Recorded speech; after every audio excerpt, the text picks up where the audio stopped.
Why being a loser might be the most liberating choice you ever make. Lose to be free. Not everyone who wins is truly free. Not everyone who stops is truly losing. Welcome to Stoic-Wellspring, where we don't chase time, we understand it.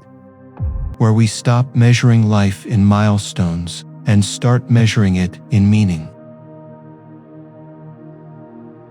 You ever feel like you're constantly behind, like you're late to your own life? Behind in your career, behind in relationships, behind in happiness.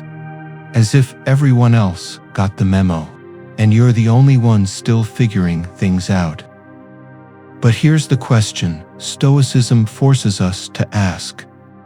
Behind what? Compared to who? And by whose clock? The truth is, you're not falling behind. You're just not sprinting toward a finish line someone else painted for you.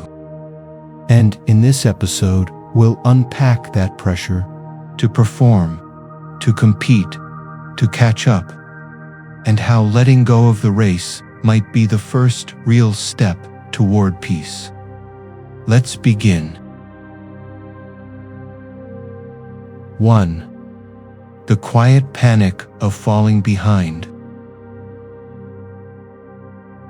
No one needs to judge you. You've already been quietly punishing yourself daily.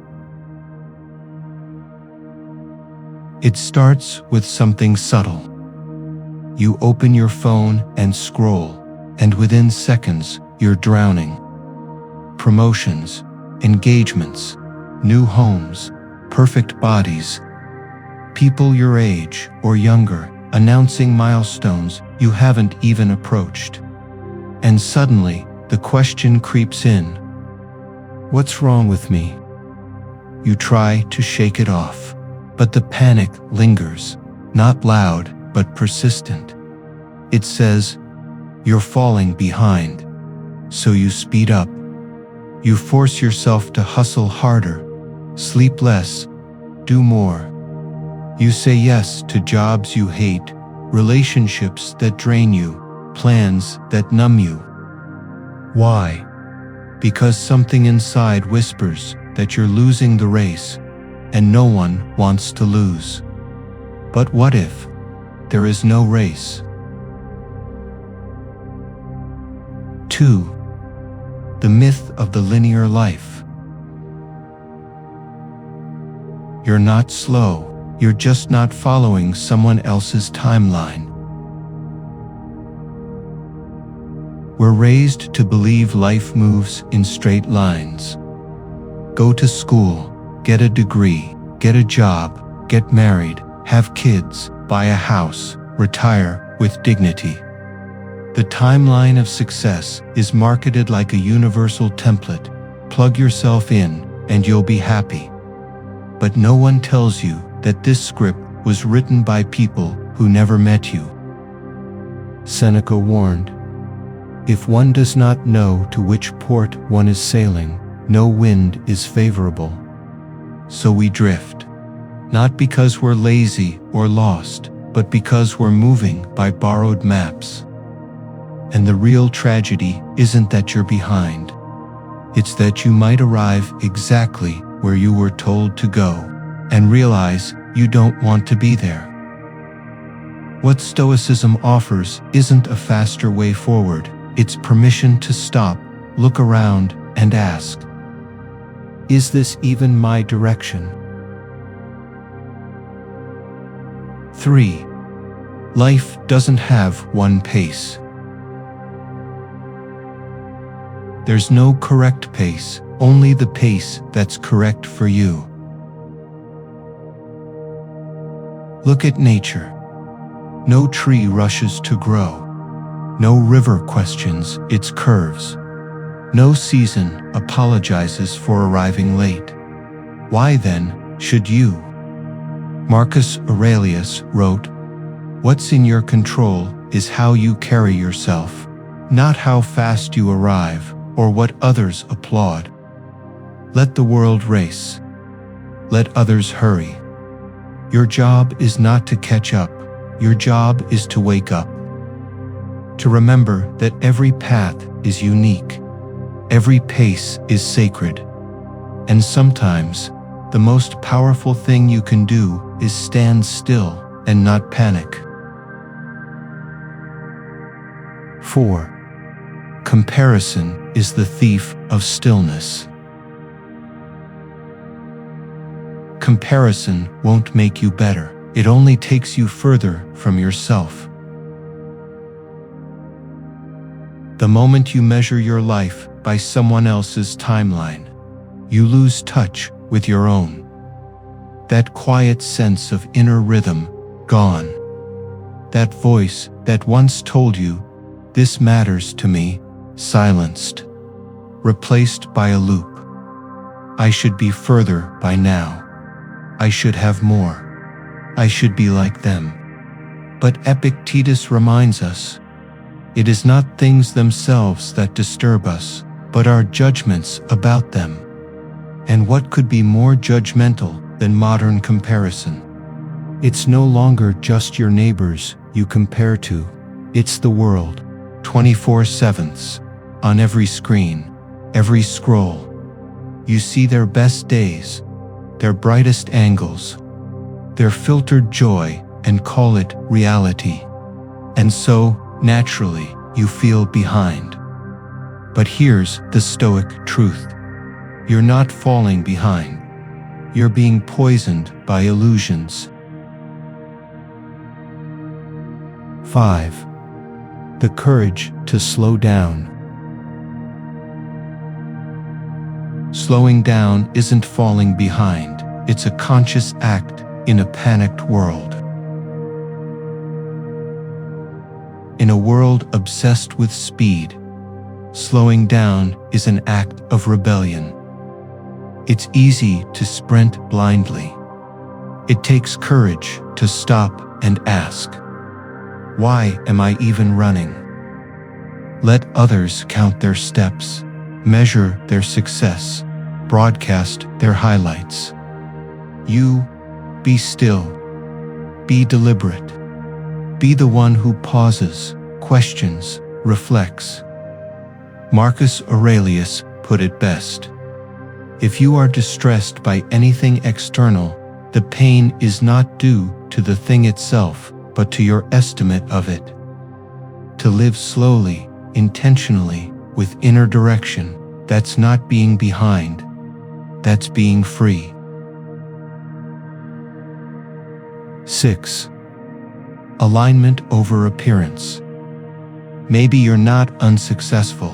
Maybe you just refuse to betray yourself to be seen as successful. You've been taught to ask, "Am I on track?" But a better question, a Stoic question, is, "Am I in alignment?" There's a difference. Being on track is often about where others think you should be. But being in alignment is about whether your actions reflect your deepest values. One is comparison, the other is clarity. You might not be married yet. You might not have kids. You might not own a house or lead a company. But what if you're not behind? What if you're exactly where you need to be, because you're living in integrity with who you truly are? 7. Stoic stillness in a noisy world. Stillness isn't withdrawal, it's where everything real begins. To the outside world, stillness looks like doing nothing.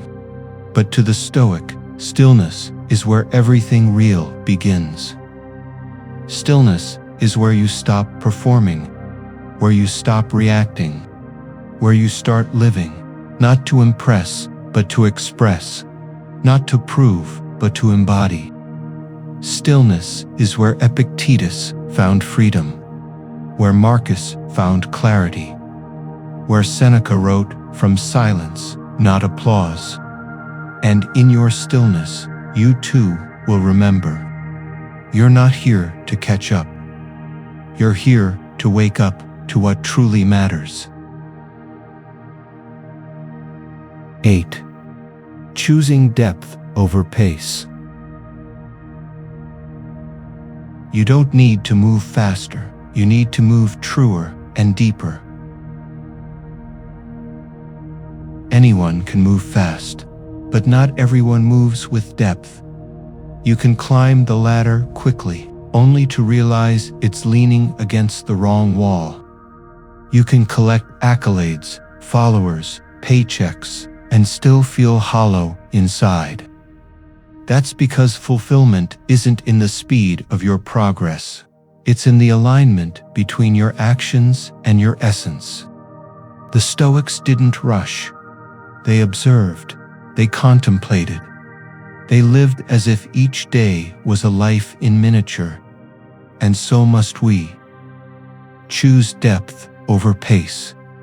Choose presence over performance. Choose alignment over approval.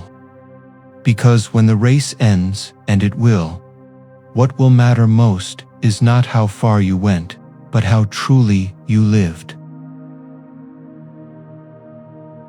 9. The new definition of progress. Progress isn't about speeding up, it's about living differently. The world will keep calling you to speed up, to catch up, to be more, have more, do more.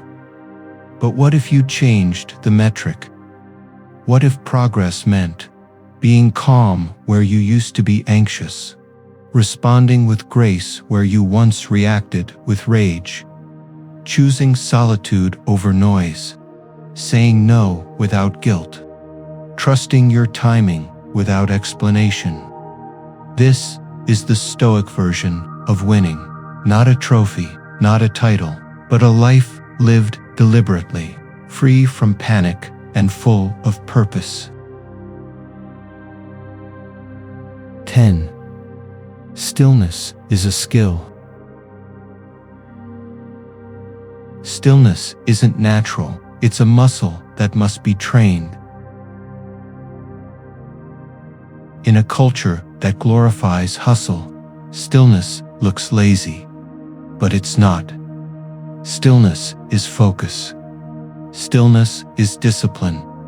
Stillness is power, the kind that doesn't need to shout to be heard. The Stoics didn't see stillness as withdrawal. They saw it as readiness, a poised state, a mental fortress, a way of returning to the self, especially when the world pulls you in every direction. You don't need more hours, you need more awareness. And from awareness comes clarity. From clarity comes strength. And from strength comes peace. 11. You are on time. The feeling of being late rarely comes from reality. It comes from unnecessary comparison. You're not late. You're not behind. You're not failing. You're living a life that's yours, not theirs, not the internet's, not your parents' or your past selves. Epictetus said, "Freedom is the only worthy goal in life. It is won by disregarding things that lie beyond our control. So let the world race. Let them measure. Let them worry. You walk deliberately, calmly, without rush, without panic, because you are on time for your life." 12. The power of knowing you will die. Awareness of death doesn't weaken you, it sharpens how you live. When you know you will die, you stop living someone else's life. You stop chasing approval. you start chasing meaning. Seneca wrote in letters to Lucilius, "Let us postpone nothing, let us balance life's books each day." When you live with death in your pocket, your hands stop shaking, your voice steadies, your eyes clear. This is not morbid, this is power, this is clarity. 13. Breathing with death. Every breath is a tiny life, and every tiny life contains a tiny death. Inhale, exhale, life enters, life leaves. When you become aware of breath, you become aware of death. Marcus Aurelius reflected in Meditations, "Do not act as if you were going to live 10,000 years. Each breath is borrowed. It's never truly ours. It arrives, it departs. To breathe with death is to make peace with life." 14. Courage through finality. Knowing everything will end is the reason to live more courageously. Most people seek comfort in permanence. Stoics find courage in impermanence. Death doesn't scare the Stoic, it sharpens him. Epictetus said in Discourses, "I cannot escape death, but I can escape the fear of it."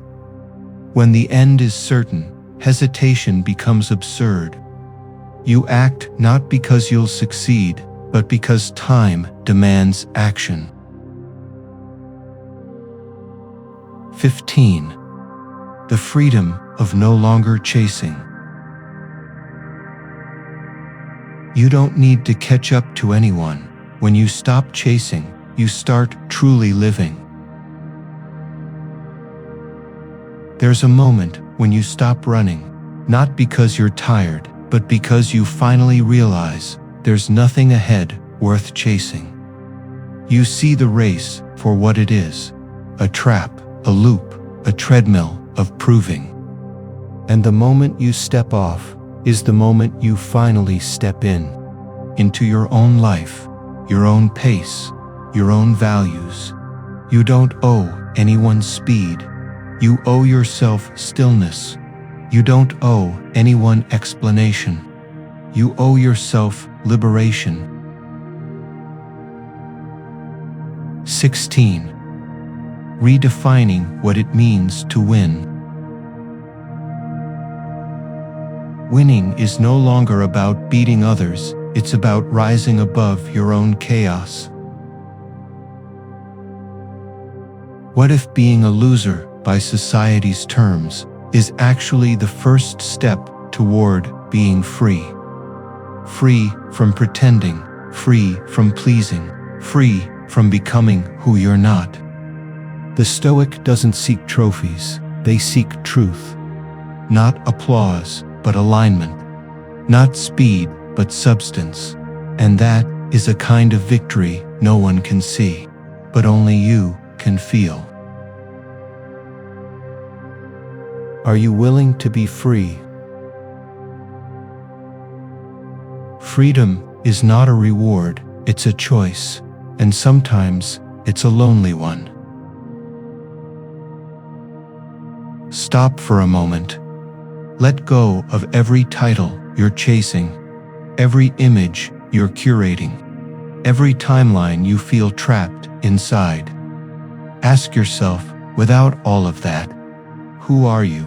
And are you willing to be that, even if no one claps? The Stoics knew freedom is not found at the finish line. It's found the moment you stop running. True suffering doesn't come from the event, it comes from how you interpret it. Epictetus said, "We suffer more in imagination than in reality." You're not lost, you just stopped running. Not everyone who stops is lost. Many find themselves the moment they leave the race.